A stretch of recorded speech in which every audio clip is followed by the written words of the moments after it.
Location, SHIELD HQ, War Room, Washington, D.C. The silence following Howard's question was long and loaded. Fury stood up and walked to the glass wall, one hand in his coat pocket, the other resting on the wall. Outside, it was dark. He could see the blinking lights from the police cars and the rush of military vehicles outside, that he didn't turn to face them when he finally answered. Only time will tell. His voice was low.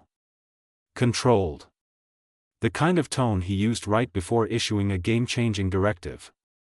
Right now, debating whether Shadow Legion is enemies or allies isn't our priority.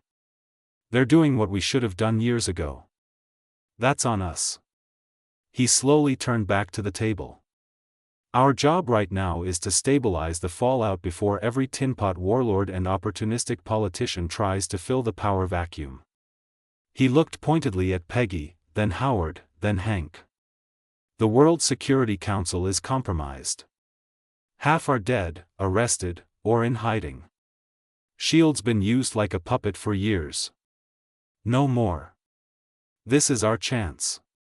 We take the reins. We rebuild it the right way. Peggy leaned back in her chair, eyes narrowing. You want SHIELD to be fully independent? I want it uncorrupted, Fury said flatly. Answering to the people, not to the shadows behind glass. No more greasy handshakes behind closed doors. No more missions dictated by fear, money, or backroom politics. Hank raised an eyebrow. And who exactly puts you in charge? Fury walked to the central console and tapped the screen. Data cascaded down, arrest logs, financial seizures, confirmed links between WSC members and the black projects exposed by Osborne's confession. They just did, Fury said. Shadow Legion knocked over the chessboard. That means we choose how to set it back up. SHIELD's global networks are still intact. We have access to clean intelligence, clean funding, and boots that haven't been bought. Howard nodded slowly. You want a clean slate? No, Fury said. I want a loaded slate. With good people. With people who won't hesitate to do the right thing just because a politician or a senator might get their hands dirty. Peggy crossed her arms. You're talking about rewriting the chain of command. I'm talking about taking it back, Fury said. For good. SHIELD was meant to protect the world from threats it didn't understand. Well, now we understand. We've seen what happens when oversight becomes manipulation. There was a long pause. Howard glanced toward the screen. Footage continued to roll of cities erupting in protest and celebration alike. Entire continents shifting beneath the weight of a new world order. So what do you need from us? Howard finally asked. Fury smiled, but there was no warmth in it. I need you to help me build a new chain. One that no one can break. Not with money. Not with fear. Not with lies. He turned back to the screen, watching the chaos unfold, a storm he hadn't started but now intended to ride. We don't let this world fall apart, he said. We let it fall into place. The meeting continued on for a few hours. After the meeting, the heavy doors to the war room hissed open as Peggy and Hank left the room. The moment the doors shut behind them, Fury turned slowly toward the only one who hadn't moved, Howard Stark, still leaning against the edge of the circular table. Howard had his arms crossed, gaze fixed on one of the overhead monitors. His jaw worked slightly, like he was grinding a thought behind clenched teeth. He didn't look at Fury when he spoke. Not bad for a first draft of a revolution, huh? Fury stepped closer, arms folded behind his back, voice low. You held your own during that attack on the helicarrier. Howard finally turned his head. Still got a few moves left in the tank. Fury's eye narrowed slightly. More than a few. The suit you used, it was advanced. Fluid-based nanites. Smart weapons. Adaptive shielding. That wasn't something out of Stark Industries, is it? Howard didn't flinch. Instead, he looked down at his wrist. The vintage-looking watch on his arm gave the faintest shimmer as he tapped its surface. The nanites beneath the metal pulsed, barely visible through a quick skin-thin flicker of blue light. "It's not mine," Howard said simply. "Not really." Fury raised an eyebrow. "Then whose is it?" Howard paused, looked up, and said with perfect calm, "A gift." Fury stepped closer, his tone sharpening. "From who?" Howard's expression didn't change. He just smiled, just a little, that old stark grin with none of the warmth. "Someone who believed I needed to stop being a relic."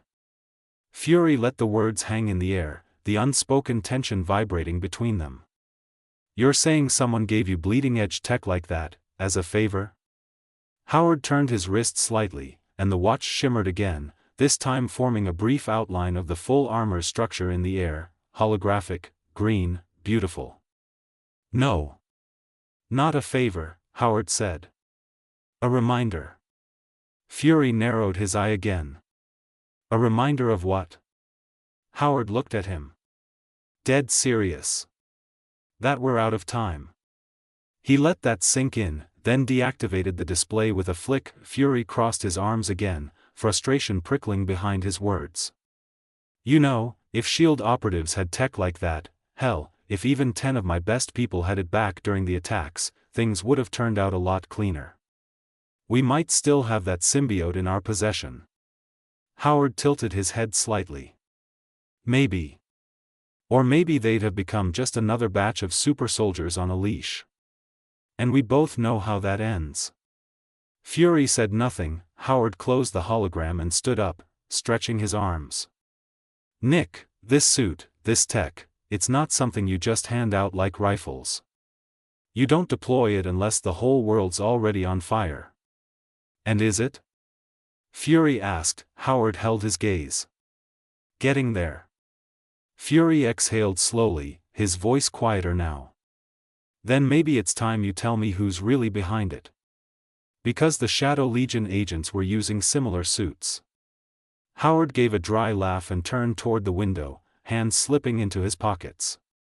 "You know what they say about ghosts, Nick," he said over his shoulder. "You don't chase them." He walked out without another word. Fury stood there for a long moment, staring at the closed door, then he muttered under his breath. "You don't chase them, but sooner or later, they stop hiding." Next day, en route to the Arctic, Howard Stark's private plane, 9:42 a.m., the quiet hum of the engines was the only sound filling the cabin. Peggy sat near the window, rigid in her seat, arms crossed tight across her chest. She hadn't said more than a few words since takeoff. Her foot tapped, her hand clenched the armrest. She stared out the window like it owed her answers. Howard, seated across from her, was sipping coffee and watching her with a mix of patience and concern. The third time she exhaled sharply, he set the mug down. "You've tapped out about 6 Morse code variations in the last 20 minutes, he said gently.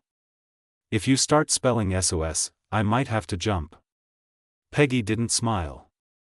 Didn't even look at him, her eyes stayed fixed on the clouds. 70 years, Howard. "I know. He's been alone. Frozen. God knows what kind of damage, neurological, psychological, physical." She exhaled sharply, her voice cracking despite her effort to hold it together. "What if he's not the same man anymore?" Howard leaned forward, setting the cup down. "Peg, what if?" She couldn't finish her words, that made Howard pause. She finally turned to him. Her eyes weren't wet, but they were brimming. Years of strength holding the flood back. Peggy looked down at her hands. "But what if he doesn't even remember me?" Howard shifted, leaning his arms on his knees. "Look. I've known Steve a long time. Not as long as you, sure, but long enough. And here's what I do know, that man is stubborn.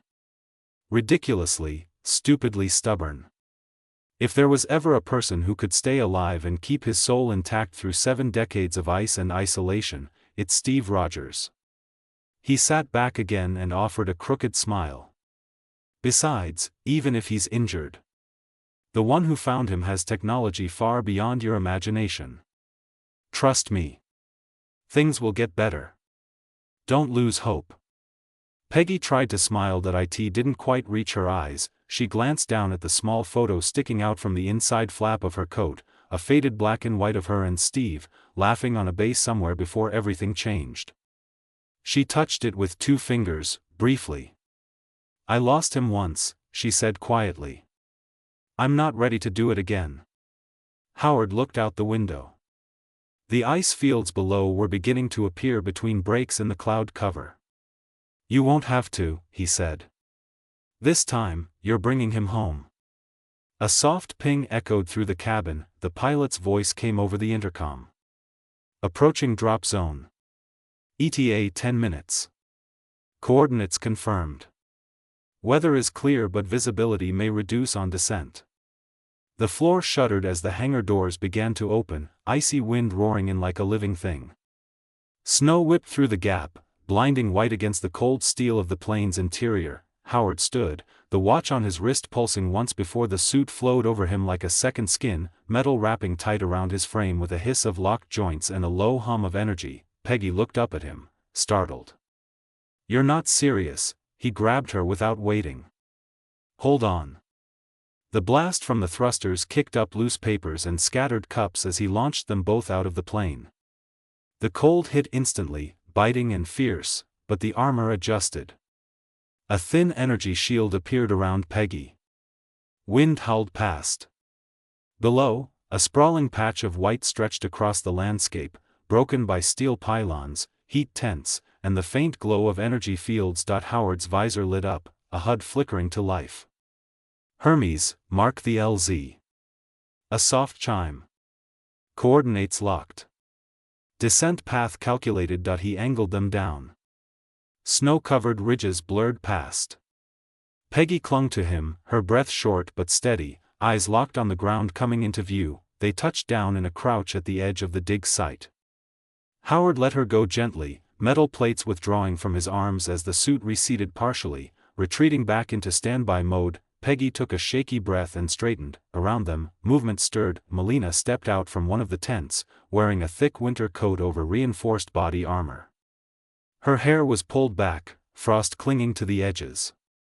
Several widows flanked her, rifles slung, watching the skies. "You're late," Melina said.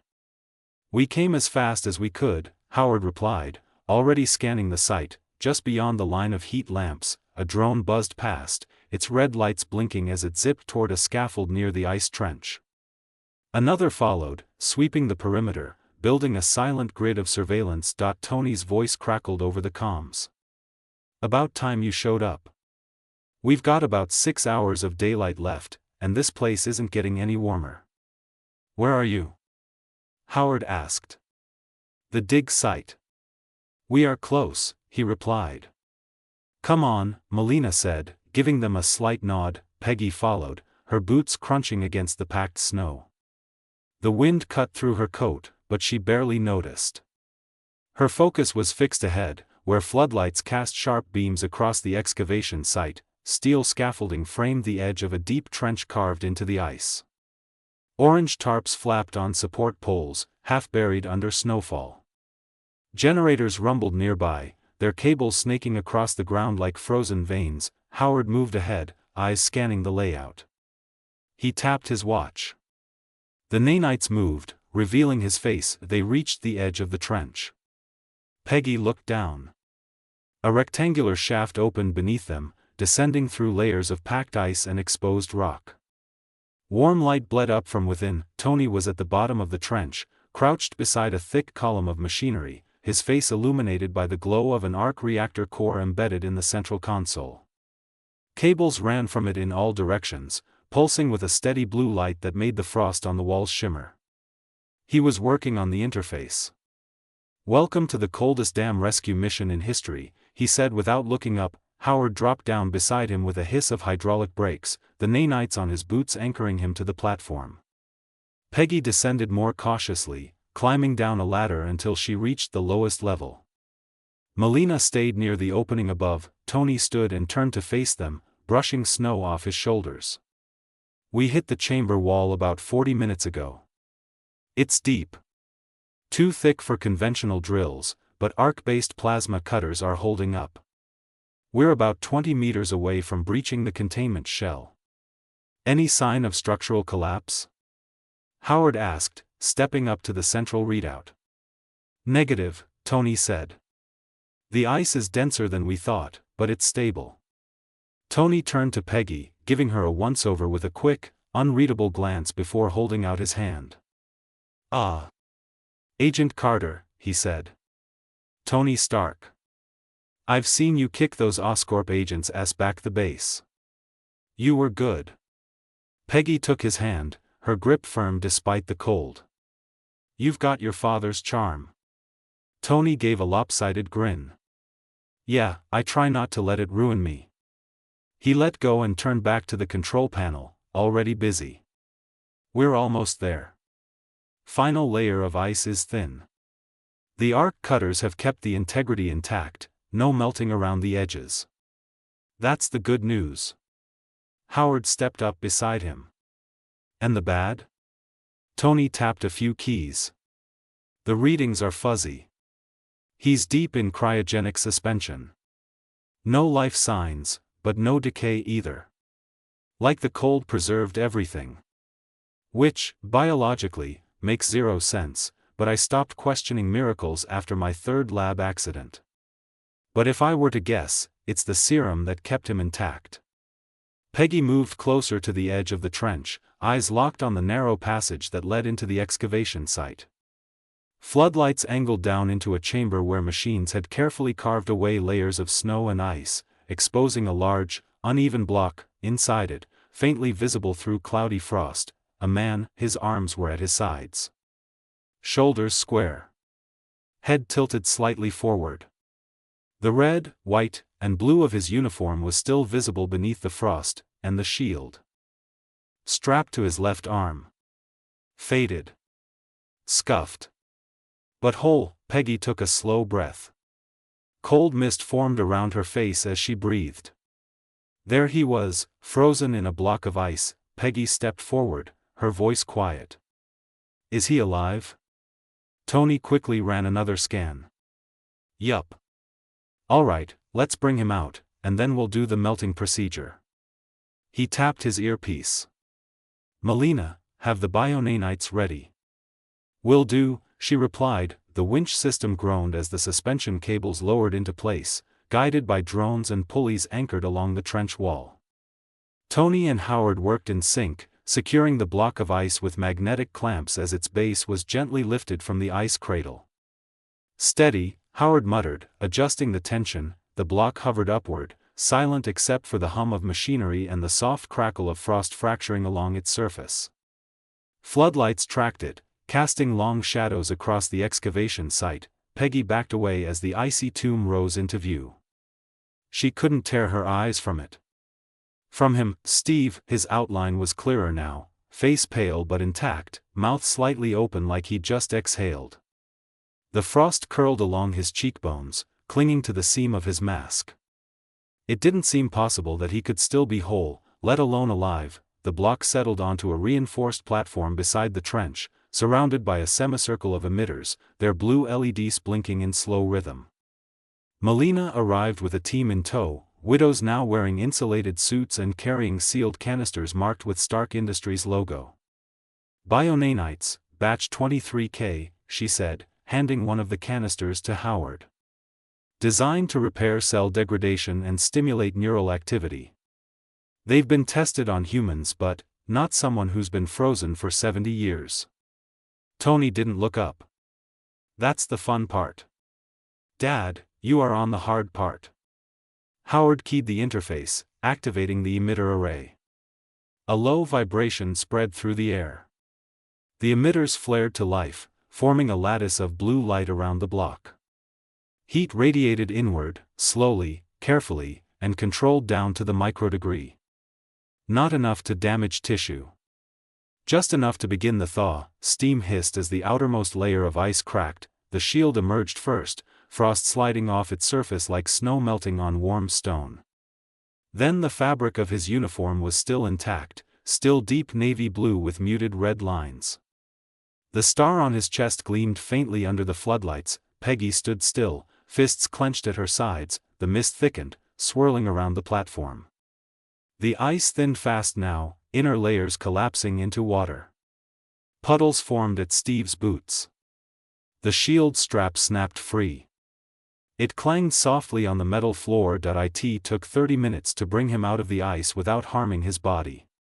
Tony activated the bionanites. The bionanites pulsed in silvery threads as they sank into Steve's skin, weaving across his chest and arms, dispersing beneath the surface. His body twitched once, faint and involuntary, then stilled again. Monitors beeped steadily. Howard kept a close eye on the vitals streaming across his HUD. Heartbeat. Respiration. Neural flickers.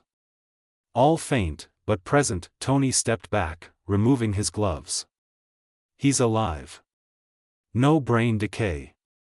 No organ collapse. The serum kept everything on ice, literally.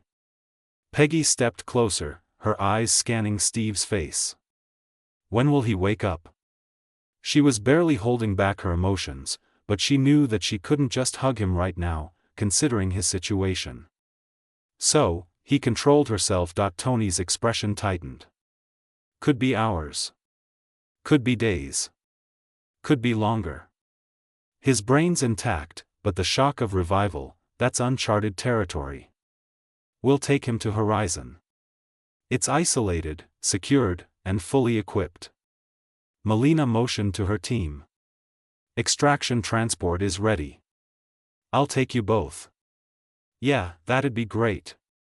We'll be able to monitor him better there, Howard agreed. Peggy turned and followed Melina toward the waiting transport jet as drones created an energy shield around Steve and carried him to the jet. Tony didn't move. Peggy looked back at him. Aren't you coming? He shook his head. Not yet. I've got something else to track. Howard frowned. The Tesseract?